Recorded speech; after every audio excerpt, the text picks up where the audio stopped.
September 13, 1971. 9:46 a.m. Attica Correctional Facility, upstate New York. Helicopters drop tear gas into D-Yard, where 1,281 inmates have held 39 hostages for 4 days. State police storm the yard with shotguns and rifles. They fire 3,000 rounds into the tear gas haze in 6 minutes. When the smoke clears, 39 people are dead, 29 inmates and 10 hostages. All shot by police. Not one killed by prisoners. The Attica Massacre becomes the bloodiest day in American prison history and the bloodiest confrontation between Americans since the Civil War, according to the official McKay Commission. But the massacre on September 13th was just the end. The story begins 4 days earlier when inmates, fed up with overcrowding, racism, and inhumane conditions, 1 shower per week, 1 roll of toilet paper per month, decided they'd rather die fighting than live like animals. On September 9, 1971, over 1,200 inmates seized control of Attica Correctional Facility, taking 42 staff members hostage. For 4 days, inmates negotiated with state officials, demanding basic human dignity. Commissioner Russell Oswald agreed to 28 of their 29 demands. The one he couldn't grant: amnesty for the uprising. Because on day 1, Officer William Quinn died from injuries sustained in the initial riot. Murder charges were inevitable. Negotiations collapsed. Governor Nelson Rockefeller refused to visit despite desperate pleas. He ordered the prison retaken by force. And in 6 minutes of indiscriminate gunfire, state police killed 39 people.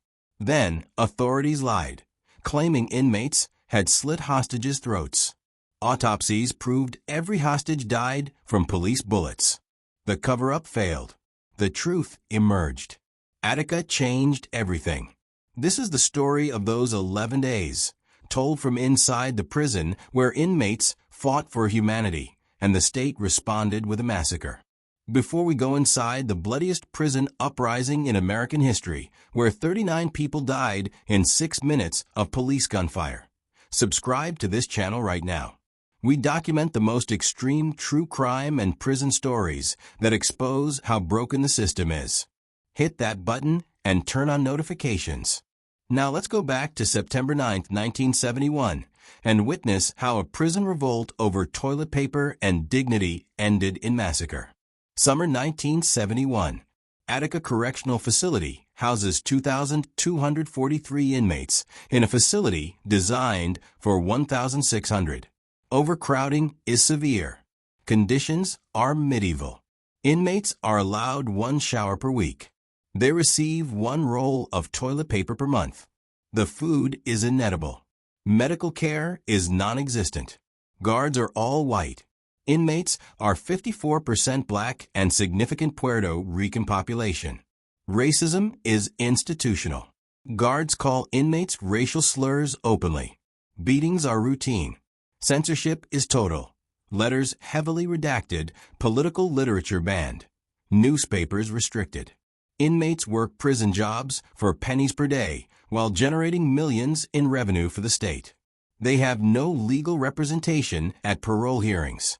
No due process for disciplinary actions. No recourse for abuse. In June 1971, prisoners drafted a petition requesting basic improvements: better food, medical care, guard training, and to censorship. Commissioner Russell Oswald, new to the position, promises reforms but asks for time. Inmates wait. Reforms don't come fast enough. Tensions escalate. Then in August, Black Panther George Jackson is killed at San Quentin Prison in California during an alleged escape attempt. Attica inmates hold a memorial hunger strike, wearing black armbands. Guards crack down harder. The prison is a powder keg. Everyone knows it. A January 1971 report by the New York Committee on Crime and Correction warned of possible violence at Attica. Guards are nervous. Inmates are angry. Something is going to break. It just needs a spark. September 8, 1971. 2 inmates engage in horseplay in the yard, wrestling, roughhousing, nothing serious. Guards misinterpret it as a serious fight. They intervene aggressively, separating the men and sending them to isolation cells. Word spreads through the prison that the 2 inmates will be beaten in reprisal. Anger builds overnight. September 9th, 7:30 a.m. Breakfast time. Inmates line up to return to their cells after the meal. Lieutenant Richard Maroney, one of the guards involved in yesterday's incident, orders a group of inmates back to their cells. The inmates refuse. Tensions escalate. Maroney is attacked, punched, kicked, beaten by multiple inmates. Other guards rush to help. Chaos erupts. In the violence, inmates notice something. A faulty gate bolt gives way. Suddenly, they have access beyond their normal areas. Access to Times Square, the central corridor connecting all 4 cell blocks. Access to everywhere.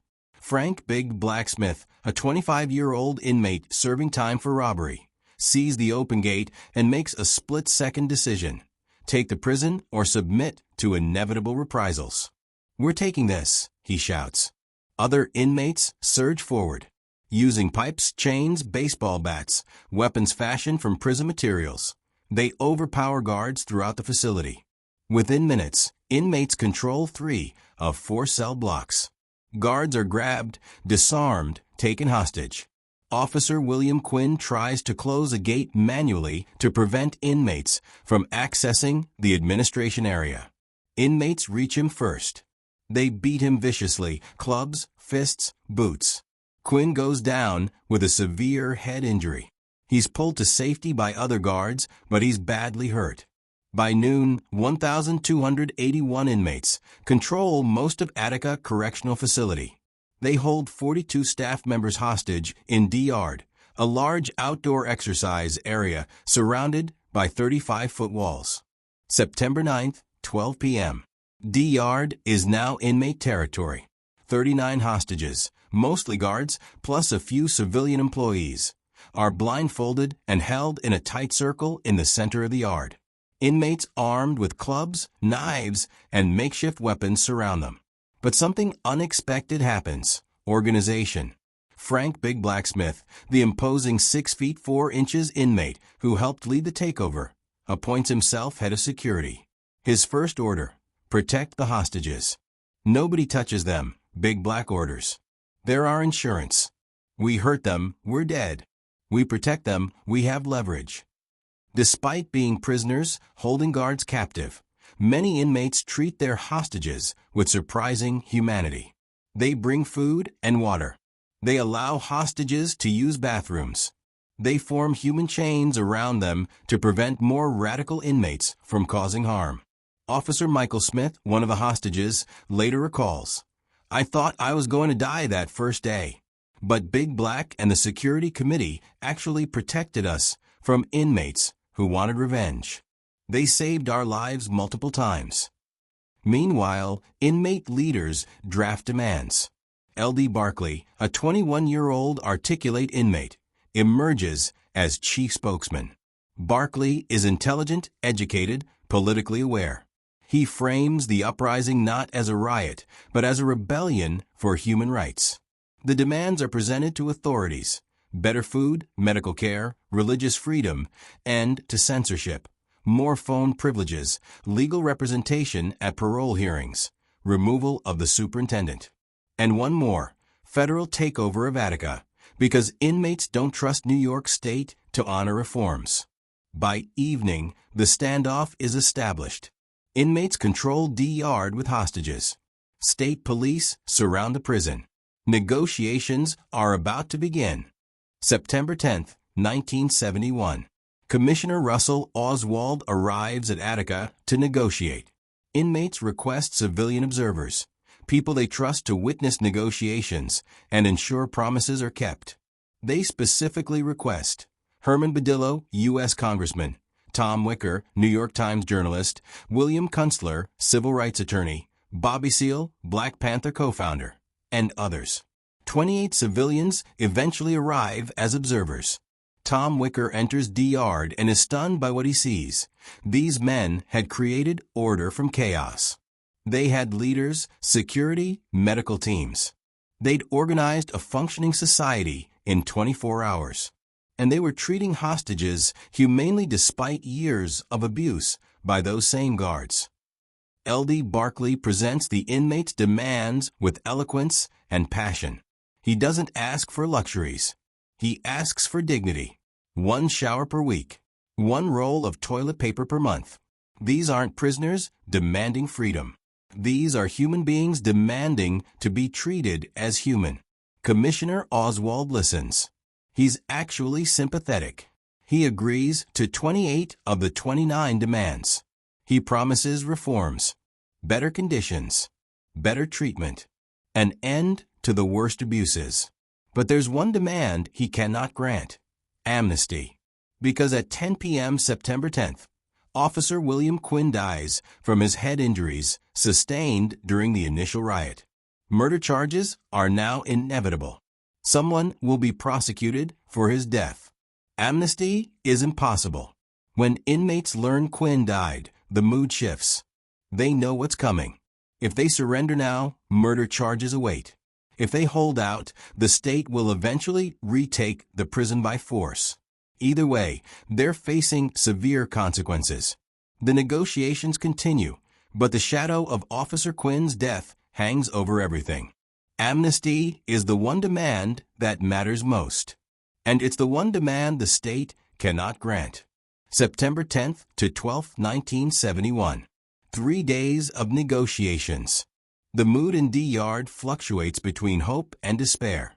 Inmates continue treating hostages humanely. Big Black maintains strict security, preventing radical inmates from harming captives. "We're not animals," he tells his security team. "We don't hurt innocent people. We're fighting for rights, not revenge." Hostage Michael Smith later testifies about this period.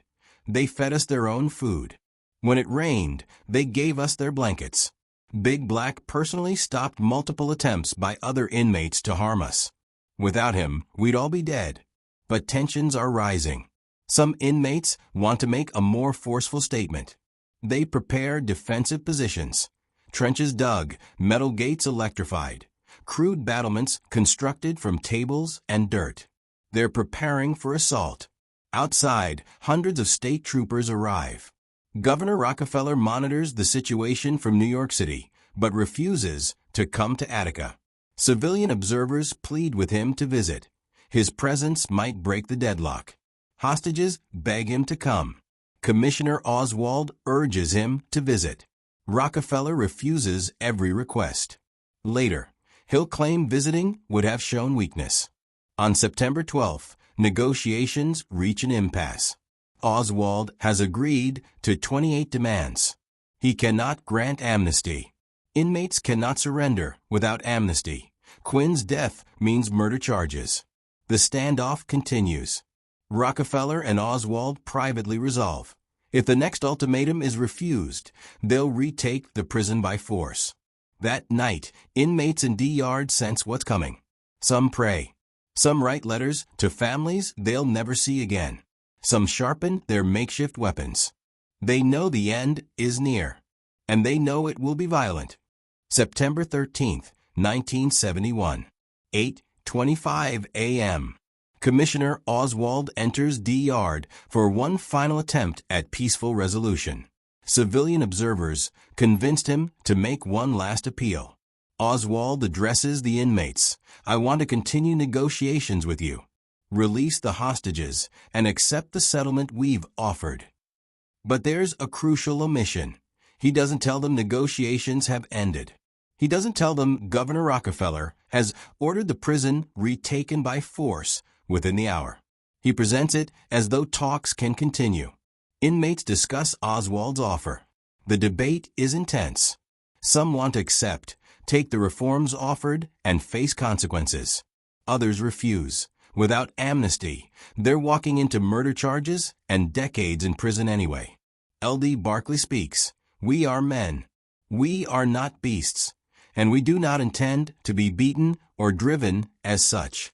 The entire incident that has erupted here at Attica is not a result of the dastardly bushwhacking of the two prisoners on September 9, 1971, but of the unmitigated oppression wrought by the racist administration network of this prison throughout the year. The inmates reject Oswald's final offer. They want Rockefeller to come. They want amnesty. They want guarantees. Oswald leaves D Yard. The inmates don't know he just delivered their death sentence. At 9:30 a.m., inmates sense something's wrong. Helicopters circle overhead. State troopers assemble outside the walls. The inmates make a desperate final move. They bring 8 hostages to the catwalk on top of the command center. They surround them with armed inmates. They hold knives near the hostages' throats. Not to hurt them, according to surviving inmates, but to remind the state that innocent people will die if they attack. It's 9:45 a.m. 1 minute until hell begins. September 13th, 1971. 9:46 a.m. exactly. Helicopters fly low over D Yard. Tear gas canisters drop into the crowded space. Within seconds, D Yard fills with thick chemical smoke. Inmates can't see, can't breathe. Panic erupts. State troopers, corrections officers, and deputies storm into the yard from multiple entry points. They carry shotguns, rifles, pistols. They have orders to retake the prison. They have NO orders to preserve life. They fire into the tear gas haze, 3,000 rounds in 6 minutes. They can't see what they're shooting at. They fire blindly into crowds. Inmates fall. Hostages fall. Everyone falls. Officer Michael Smith, one of the hostages, describes it. I was standing on the catwalk when the tear gas hit. I couldn't see anything. Then the shooting started. I heard shots from every direction. I felt impacts. I was hit multiple times. I fell. I thought I was dead. Inmate Frank Big Black Smith tries to protect hostages even as bullets fly. He throws himself over one guard, shielding him with his body. He's shot, but survives. Other inmates try to surrender immediately. Hands up, weapons dropped. They're shot anyway. Some shot multiple times after they've already fallen. State Trooper John Monahan empties his shotgun into the smoke. He reloads. Fires again. He can't see targets. He just shoots. Later he'll claim he was following orders. L.D. Barkley, the articulate spokesman who spoke so eloquently for prisoners' rights, is shot in the back while trying to surrender. He dies on the yard. The assault lasts 6 minutes. 6 minutes of chaos, gunfire, screaming, dying. By 9:52 a.m., the shooting stops. D Yard is retaken. The body count begins. September 13th, 1971. 10 a.m. D Yard is silent except for moaning. Bodies everywhere. Wounded men bleeding. State troopers and corrections officers swarm the area. They force surviving inmates to strip naked. Make them crawl through broken glass. Make them run a gauntlet of nightsticks. Guards beat surrendered inmates savagely. Payback for 4 days of humiliation. Officer Michael Smith, a hostage who was shot by police, lies on the ground bleeding from multiple gunshot wounds. He sees guards beating naked prisoners. He's horrified. These men protected me for 4 days, he later testifies. Now I watched guards torture them after they surrendered. It was barbaric. Frank Big Black Smith is stripped and forced to walk across broken glass and hot pavement for hours as torture. Guards burn him with cigarettes, drop objects on him from upper tiers, force him to lie on a table with a football under his chin, threatening to cut off his genitals if the football moves. This torture continues for hours. Wounded inmates receive no medical treatment. Some bleed out slowly. One inmate with a non-fatal gunshot wound dies because guards refuse medical access for over an hour. The brutality is systematic, widespread, documented. Meanwhile, prison officials hold a press conference. Correction spokesperson Gerald Houlihan tells media that inmates slit the throats of hostages. He claims one hostage was castrated. He provides graphic details of inmate atrocities. The press reports these claims as fact. Headlines the next day read, "Inmates murdered hostages." Public opinion turns against the prisoners. By evening, preliminary body count, 43 dead, 10 hostages, 33 inmates. Officials maintain that inmates killed the hostages. The lie holds for 24 hours. September 14, 1971. Monroe County Medical Examiner Dr. John Edland completes autopsies on the 10 dead hostages. His findings are shocking. Every single hostage died from gunshot wounds. Not one had their throat cut. Not one was castrated. Every hostage was killed by police bullets. The authorities lied. Dr. Edland's report is unambiguous. All 10 hostages died from law enforcement gunfire during the retaking. The shotgun pellets and rifle bullets extracted from their bodies match police weapons, not inmate-made weapons. The cover-up collapses immediately. Governor Rockefeller and Commissioner Oswald are forced to admit the truth. State police killed the hostages, not the inmates. The public reaction is intense. Outrage, horror, condemnation. How could police shoot 10 hostages? How could they fire 3,000 rounds into tear gas without seeing targets? How could they be so reckless? Tom Wicker, the New York Times journalist who witnessed negotiations, writes scathing articles. The state murdered 39 people in 6 minutes. Then they lied about it. Then they tortured the survivors. Attica is not a prison riot. It's a massacre. Congressional hearings are demanded. A special commission is formed. Governor Rockefeller faces calls to resign. But he defends the assault. There was no alternative. We had to retake the prison. Sometimes force is necessary. Rockefeller will use Attica in his presidential campaigns, portraying himself as tough on crime. He shows no remorse. Final death toll confirmed. 43 people dead. 39 killed during the assault, 29 inmates, 10 hostages. 1 guard, Officer Quinn, killed by inmates on day 1. 3 inmates killed by other inmates during the initial riot. Every death during the retaking caused by police gunfire. The bloodiest day in American prison history. And it was completely preventable. We're at the moment of truth where autopsies prove the state killed all 10 hostages and lied about it. 43 people dead. 3,000 rounds fired in 6 minutes. Inmates tortured after surrendering.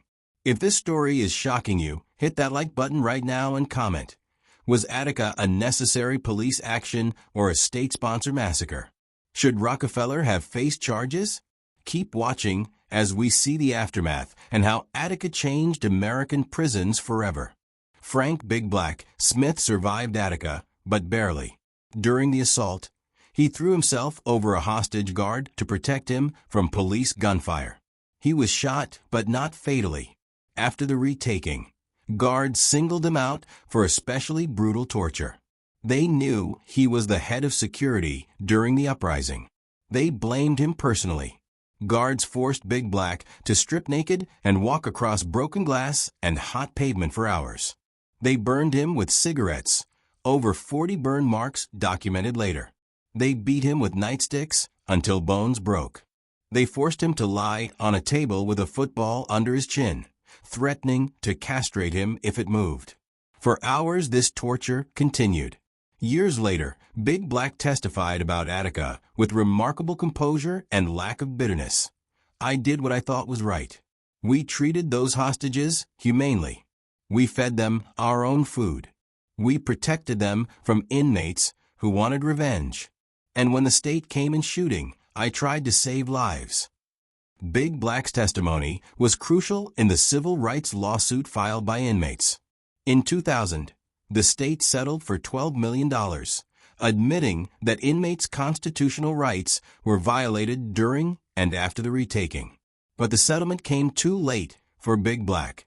Decades of PTSD, physical injuries, and psychological trauma from Attica destroyed his life.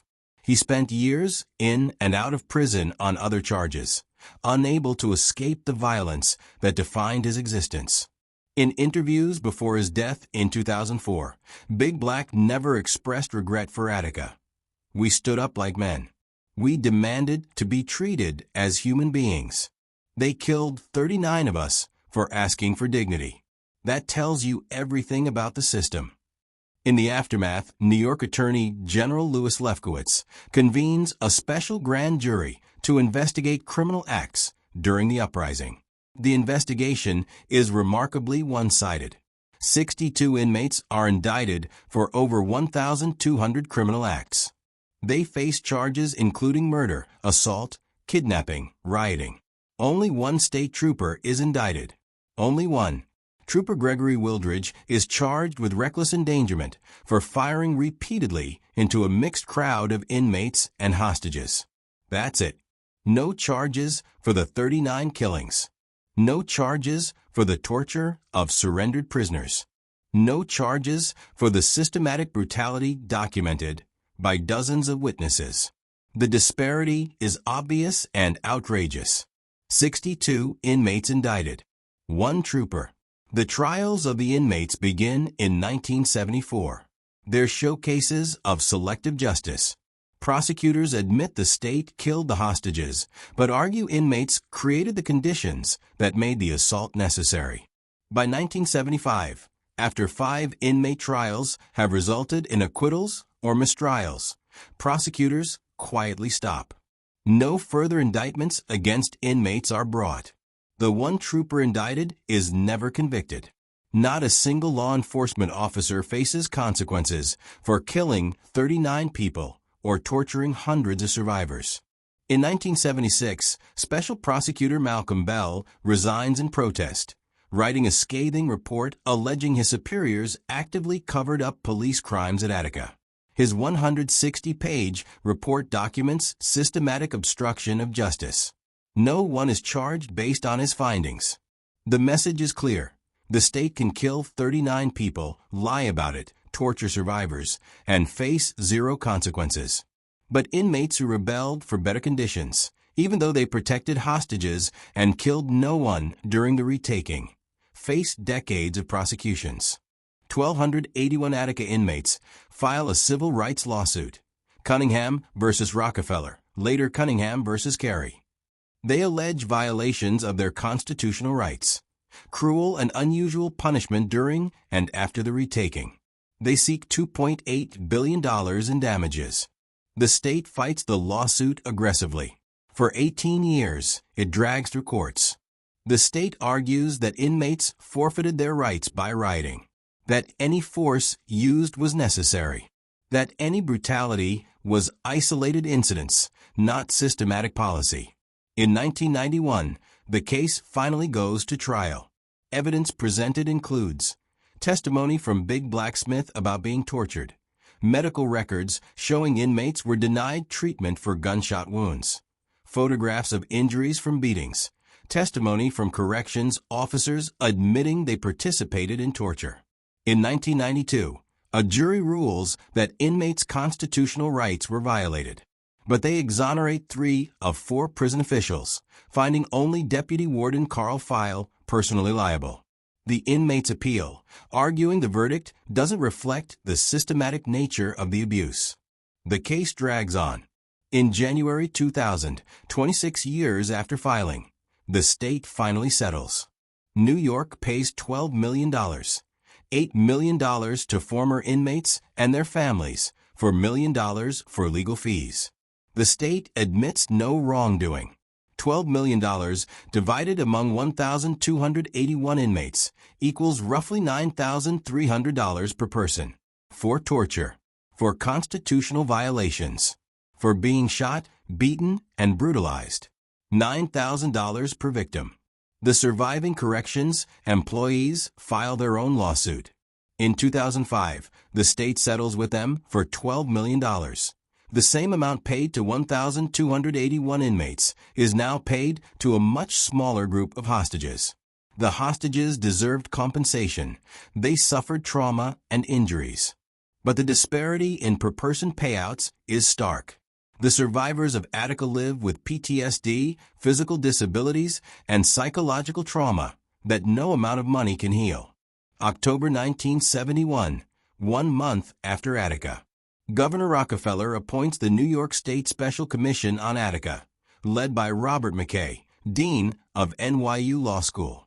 The McKay Commission holds hearings throughout 1972, interviewing hundreds of witnesses, inmates, guards, state officials, civilian observers, medical experts. Their mandate: determine what happened and why. The final report, released in 1972, is devastating in its conclusions. On conditions that led to the uprising. Attica is every prison, and every prison is Attica. The conditions that led to the uprising exist throughout the American correctional system. On the assault. With the exception of Indian massacres in the late 19th century, the state police assault which ended the 4-day prison uprising was the bloodiest one-day encounter between Americans since the Civil War. On the use of force, the assault was poorly planned. The use of shotguns after tear gas was reckless. Inmates and hostages alike were wounded and killed as a result. No adequate medical care was arranged for the wounded.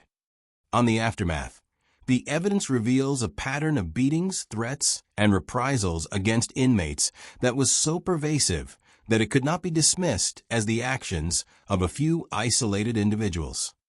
On the lies. Statements by prison officials that inmates killed hostages by cutting their throats were false and irresponsible. All hostages died from gunshot wounds inflicted by law enforcement. The report makes 46 recommendations for prison reform. Some are implemented. Many are ignored.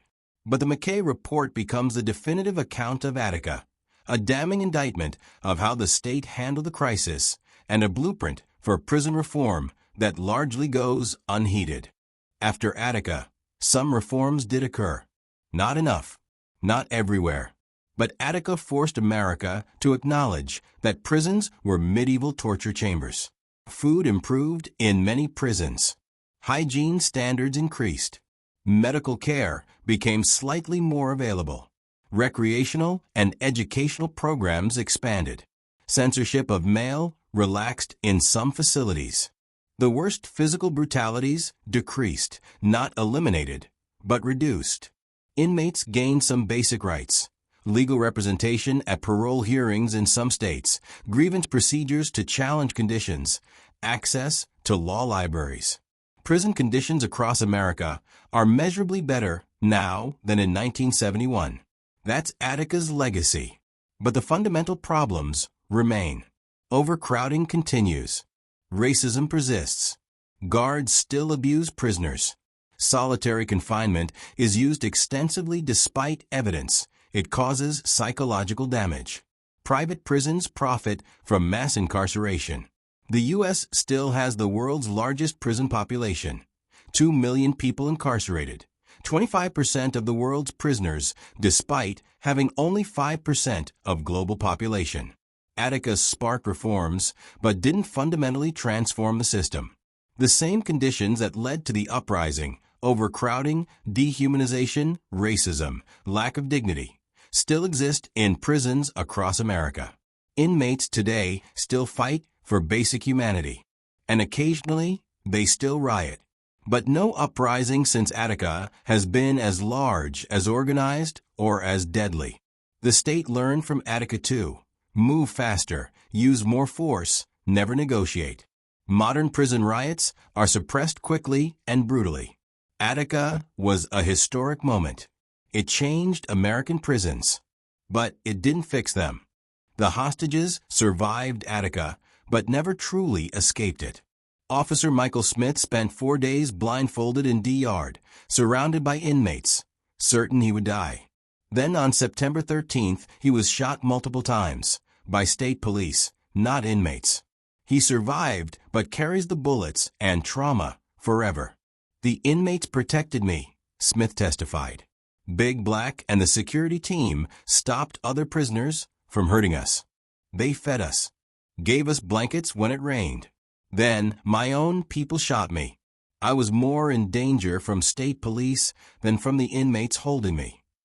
Other hostages tell similar stories, treated humanely by captor inmates, then wounded by rescuing police, then tortured by angry corrections officers who blamed them for surrendering.